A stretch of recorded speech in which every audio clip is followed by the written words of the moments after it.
በስመ አብ ወወልድ ወመንፈስ ቅዱስ አሐዱ አምላክ አሜን። አንድ ጥያቄ ልጠይቃችሁ። እጅግ በጣም ኃያል የሆነው የዓለም ፈጣሪ ልዑል እግዚአብሔር በአሁኑ ሰዓት ስማችሁን ጠርቶ ቢያናግራችሁ ምን ታደርጋላችሁ?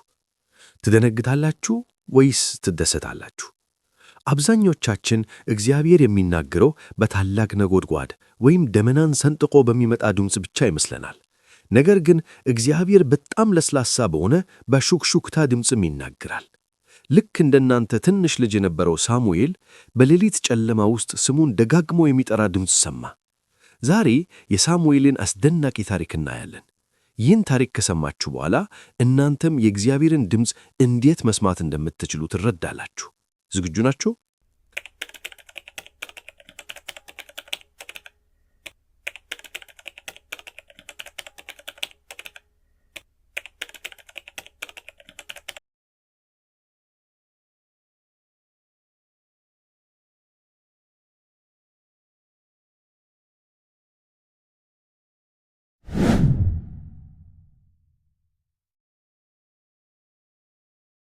ከብዙ ዘመናት በፊት ሳሙኤል የሚባል አንድ ሕፃን ነበር። እናቱ ሐና በጣም ስለምትወደውና እግዚአብሔርም ስለሰጣት ለጌታ ይሁን ብላ በቤተ መቅደስ እንዲያድግ ሰጠችው። ሳሙኤል የሚኖረው ታላቁ ካህን ኤሊ ባለበት ቤተ መቅደስ ነበር። ሳሙኤል እንደናንተ በቪዲዮ ጌም ወይም በዩቲዩብ አይጫወትም ነበር። የሱ ሥራ የመቅደሱን መብራቶች ማብራት፣ በሮቹን መክፈትና ካህኑን ኤሊን መርዳት ነበር። ሳሙኤል በየቀኑ በቤተ መቅደስ ቢኖርም አንድ ነገር ግን ይጎድለው ነበር። የእግዚአብሔርን ድምፅ ሰምቶ አያውቅም ነበር። በዚያ ዘመን የእግዚአብሔር ቃል በጣም ብርቅ ነበር። አንድ ምሽት መቅደሱ ገና ሳይተፋና ሁሉም ሰው ጭልጥ ያለ እንቅልፍ ውስጥ በነበረበት ሰዓት ድንገት በዝምታው መሃል አንድ ድምፅ መጣ። ሳሙኤል፣ ሳሙኤል። ሳሙኤል ደንግጦ በድንገት ተነሳ።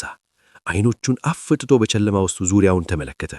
ይህማ ካህኑ ኤሊ ነው ብሎ አሰበ። በፍጥነት እየሮጠ ወደ ኤሊ ክፍል ሄደ። አባቴ ሆይ እነሆኝ ጠርተኸኛልና መጣሁ አለው። ኤሊ ግን እንቅልፍ ባደከመው ድምፅ ልጄ ሆይ አልጠራሁህም፣ ሄደህ ተኛ አለው። ሳሙኤል ግራ ተጋባ፣ ግን ታዝዞ ወደ መኝታው ተመለሰ። ሳሙኤል እንደገና ጋደም እንዳለ ያ ድምፅ በድጋሚ መጣ። ሳሙኤል። አሁንም ሳሙኤል ወደ ኤሊ ሮጠ። አባቴ ሆይ አሁንስ በርግጥ ጠርተኸኛል አለው። ኤሊ አሁንም አልጠራሁህም ብሎ አሰናበተው። ለሶስተኛ ጊዜ ተደጋገመ። እስቲ አስቡት፣ እግዚአብሔር ለምን በአንድ ጊዜ የሚፈልገውን ነገር አልነገረውም ካላችሁ፣ እግዚአብሔር የሳሙኤልን ትኩረትና ትዕግሥት ይፈልግ ስለነበር ነው። እግዚአብሔር እኛንም ደጋግሞ ይጠራናል። በቤተ ክርስቲያን፣ በወላጆቻችን ምክር፣ አልፎ ተርፎም በልባችን ውስጥ በሚሰማን ደህንነት። እኛ ግን እንደ ሳሙኤል ማን ይሆን ይጠራኝ ብለን ግራ እንገባለን።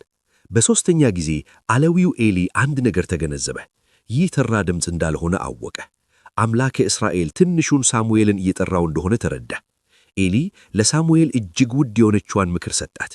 ልጄ ሆይ ተመልሰህ ተኛ፣ ድምፁ እንደገና ቢጠራህ ግን እንዲህ በል፣ ባሪያህ ይሰማልና ተናገር። ይህ ቃል ትልቅ ቁልፍ ነው። እግዚአብሔር እንዲናገረን ከፈለግን እኛ ለመስማት ዝግጁ መሆናችንን ማሳየት አለብን። ሳሙኤል ተመልሶ ተኛ። በጨለማ ውስጥ ጆሮውን አቅኑ ይጠበቃል። ድንገት እግዚአብሔር መናገር ጀመረ። ሳሙኤል፣ ሳሙኤል። ሳሙኤልም በታላቅ ትሕትና ባሪያህ ይሰማልና ተናገር አለ። በዚያች ምሽት እግዚአብሔር ለሳሙኤል ታላላቅ ምስጢሮችን ነገረው። ሳሙኤል ከዚያ ዳን ጀምሮ ትልቅ ነቢይ ሆነ።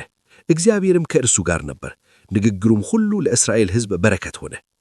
በዛሬው ቆይታችን ይህንን የመሰለ እጹብ ድንቅ የሆነና ወደር የማይገኝለትን መጽሐፍ ቅዱስ ሐሳብ መረምረን በምሳሌ አስደግፈን ተረድተን አወቅን። አሁን ደግሞ ይህንኑ ሐሳብ እኔና እናንተ ዕለት ዕለት ከፍታሪያችን ጋር በቤተሰብ ውስጥ፣ በመንገድ ላይ፣ በትምህርት ቤት፣ በቤተ ክርስቲያን ከሌሎች ሰዎችና ከተፈጥሮ ጋር ወደምናደርገው መስተጋብር እናወርደው። ልጆች፣ እግዚአብሔር ዛሬም ለእናንተ ይናገራል። ነገር ግን እርሱን ለመስማት ልክ እንደ ሳሙኤል ከቻቻ መራቅና ዝምታን መለማመድ አለባችሁ። ጸሎት ከፈጣሪያችን ጋር የምንነጋገርበት አንዱ መንገድ ስለሆነ ዛሬ ማታ ከመተኛታችሁ በፊት ጸሎት ማድረግን ተለማመዱ። እግዚአብሔርን ተናገር፣ እኔ እሰማሃለሁ በሉት። በልባችሁ ውስጥ የሚሰማችሁን ሰላም አስተውሉ። ያ እግዚአብሔርን የሹክሹክታ ንግግር ነው።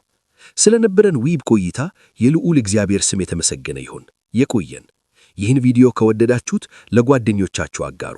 በሚቀጥለው ዝግጅታችን በሌላ አስደናቂ ታሪክ እስክንገናኝ እግዚአብሔር በዝምታ ውስጥ ያናግራችሁ። ቸር ሰንብቱ።